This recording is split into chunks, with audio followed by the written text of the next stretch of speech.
Hello, this is Professor Susannah Heschel, and I'm continuing with my series of lectures on Jews and pandemics, Jews and plague.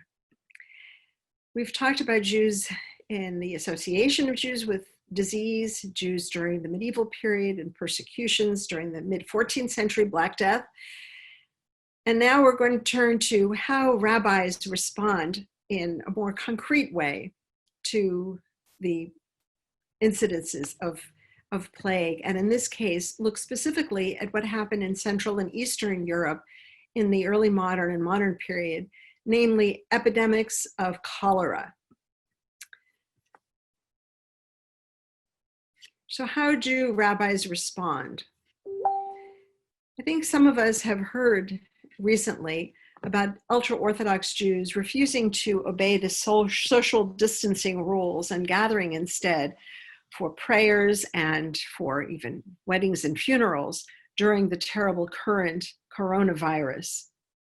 This was actually forbidden behavior in earlier centuries.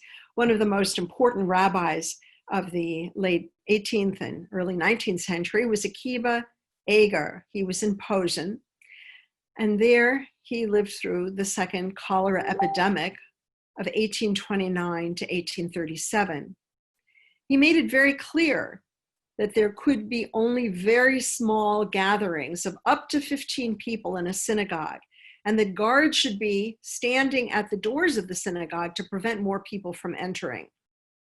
On the high holidays, Rosh Hashanah and Yom Kippur, only half the regular number of people could come into the synagogue, that every other seat should be empty.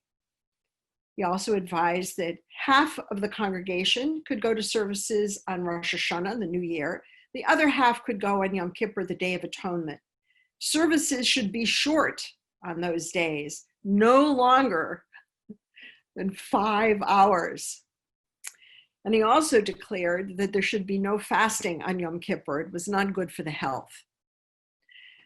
Another very important rabbi, Moshe Sofer, known as the Chatam Sofer, said, Jews should fast at home and not go to the synagogue at all.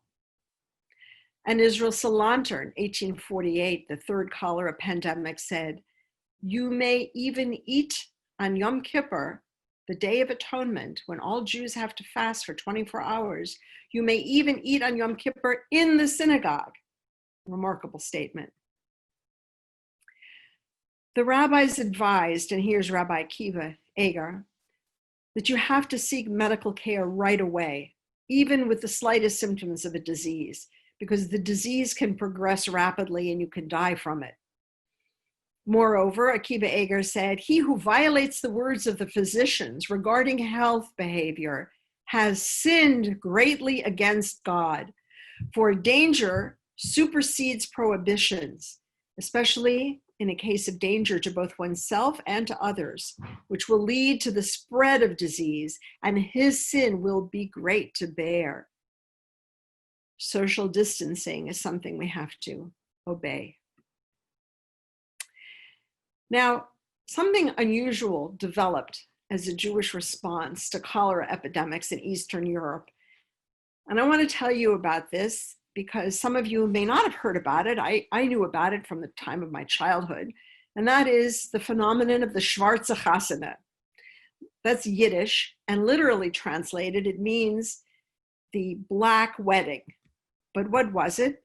It was a wedding that would take place in a town or village when there was an epidemic, where the town and the village people would get together and find two people, a man and a woman, who were unmarried and who were not likely to be married, and bring them together and set up a wedding ceremony in the cemetery. A traditional Jewish wedding with a chuppah, a marriage canopy, and of course, the rabbi and so on. And people in the town would also bring gifts to the couple, because this couple usually were people who were very poor, orphans, people sometimes with physical or mental illnesses or deformities, people who had all kinds of problems in their lives. Nobody wanted to marry them, but now these two unfortunate souls would be brought together and married to each other, and the whole town contributed for their home, furniture, pots and pans, whatever they needed to make a nice home together.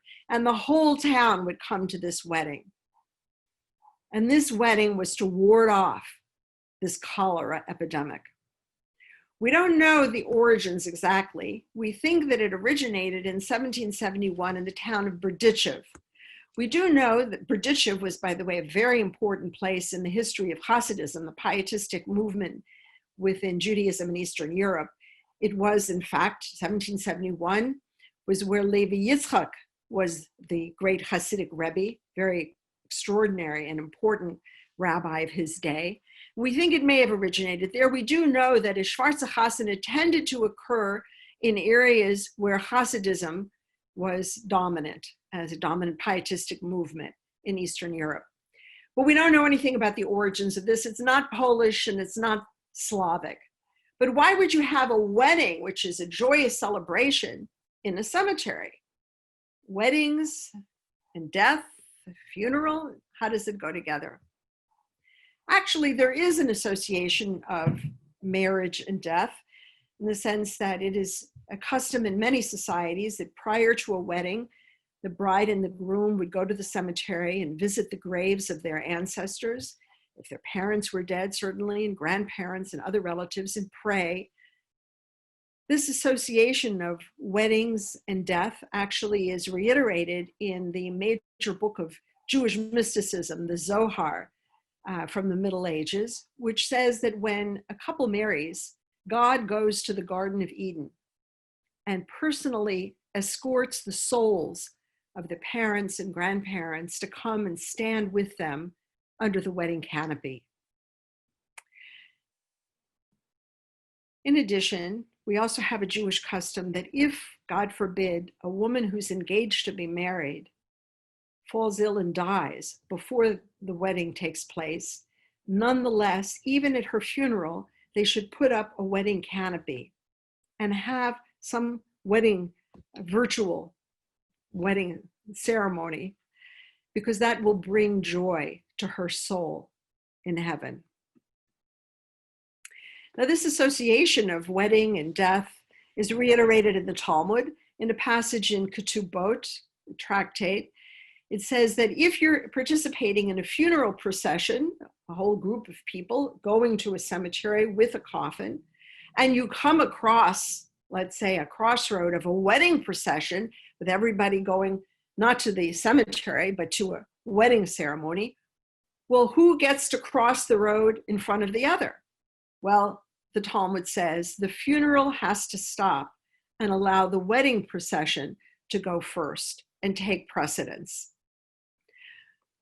But the association is there. And the Schwarze Chasana that took place in so many different villages and towns in Eastern Europe during a cholera epidemic has also been described in quite a bit of Yiddish literature by Isaac Bashevis Singer, by his brother Israel Joshua Singer, by the great Mendel Mocher Sforim, another Yiddish writer, Jacob Opatoshu, who's a more recent 20th century Yiddish writer, wrote a whole short story called Wedding in a Cemetery. Ansky wrote about it in his famous Dybbuk. A.S. Friedberg, another writer, wrote a satire about the Schwarze Chasana. A painter, Meir Julie, did a portrayal of what it looked like in his village many, many years ago in Eastern Europe and Ukraine. All the villagers dancing around, and you could see in the foreground, of course, the tombstones. It was at a cemetery. The last wave of cholera weddings, Schwarze Chasanas, took place during a pandemic of 1909 to 1910 in Eastern Europe.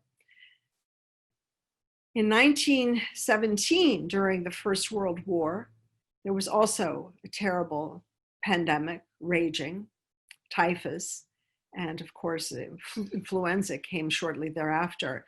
And in Warsaw, a major Jewish city at the time, 1917, 10,000 Jews gathered in the main Jewish cemetery for a Schwarze Chasana, bringing together two young, poor Jews. These were often orphans, virgins, for an arranged marriage conducted on cemetery grounds. Now, this has not died out. And in fact, during the coronavirus, in March of 2020, in Israel, in the town Bnei Brak, again, a Schwarze Chasana was celebrated, would one say? So a wedding was held, as you can see, in the midst of this cemetery. And you see what marks the Schwarze Chasana is that the wedding canopy, which is normally white, is in this case black. There was another such Schwarze Chasana in Israel in another town, Beit Shemesh. Just to give you a taste of these Yiddish stories and their descriptions of these Schwarze Chasanas, I have a little excerpt from Mendele, Fischke the Lame. He was getting on in years. He had even been forgotten during the recruiting of these cholera grooms.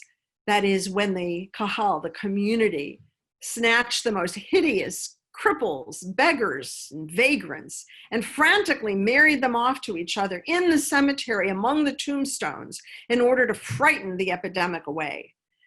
The first time this happened, the community chose not to honor Fischke, but rather the famous cripple, Yontel, who had no legs and moved around on his buttocks by pushing himself with two little wooden blocks. He was mated with a well-known beggar woman who had teeth like spades and no lower lip.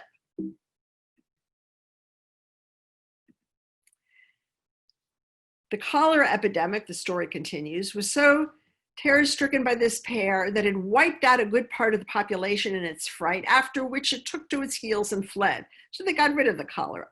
The second time, Fischke was again passed by in favor of Nochemche, the village idiot, the well-known fool. Before an assemblage of fine Jews at the cemetery, the fool placed the bridal veil on the head of a girl, a head that had already been covered since childhood because of, you should pardon the expression, its crown of cankerous sores, and about whom it was rumored that she was a hermaphrodite. So these stories continue. This is by Friedberg. It's a sarcastic version of the Schwarze Chasana about an ugly maiden in the market, a beggar. This was fat Perla with a cleft palate, the very memory of whose appearance was enough to make one vomit. But they found her a match, and they married her off. Now, in the Warsaw diary of Adam Chernyakov, who was the head of the Jewish Council during in the Warsaw Ghetto during the Nazi period, he writes that a few months ago, the rabbis proposed to me that a wedding should be celebrated at the cemetery. In their opinion, this would help combat the epidemic. But of course, at that point, it was not carried out. There is a 1934 Russian film that talks about Jews living on the border between Poland and the Soviet Union, between Poland, where the Jews were pious, and these are young people, young Jews who were tired of the piety, and this marvelous Soviet Union where everybody was free and liberated from piety and so on. And there's also some kind of a Schwarze Chasana in that film as well. But the one that I might like to show you here is a film is from 1939, and it's based on the story that I just read to you from by Mendele Mocher Sforim, Fischke the Lame. In the American version, it's called The Light Ahead.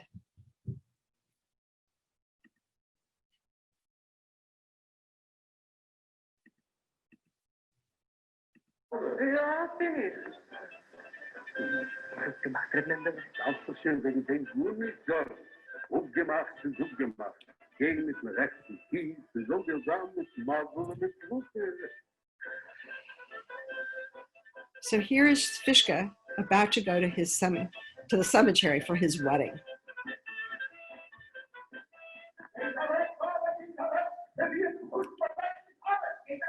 The first thing he has to do is put the veil over the bride's face. And here he's escorted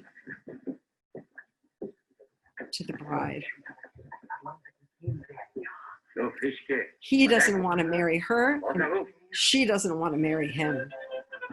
But the town makes them.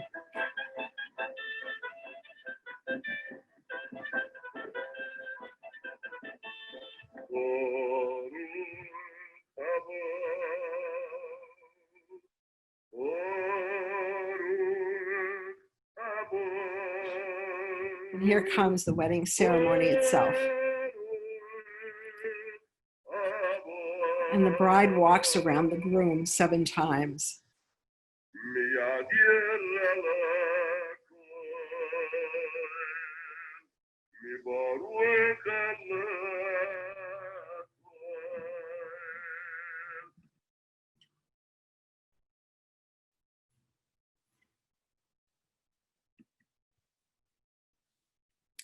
So if you'd like to have the link to this and take a look at the whole film, the wedding itself comes toward the very end of the film. I want to conclude with a glance to the present day. The old associations of Jews with plague continue even during this terrible coronavirus epidemic in the United States. We see it with the protests against the quarantining and the lockdown, stay-at-home rulings. The protester here has an image of the real plague. As you see, it looks like an Israeli flag, but instead of a Star of David in the middle, he's got a rat, and the rat has a Star of David on his body. That's the real plague, he says. This is another very ugly cartoon blaming Jews. It's not the Chinese, it's the Jew flu, it says, and a picture of the coronavirus and an image of a Jewish man that's the kind of stereotype one found in Nazi Germany in the Stürmer magazine.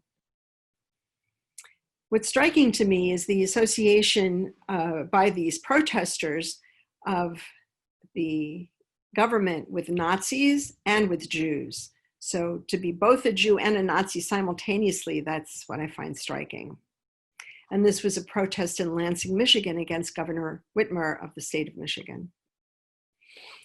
So finally, Passover, which just passed by a few weeks ago.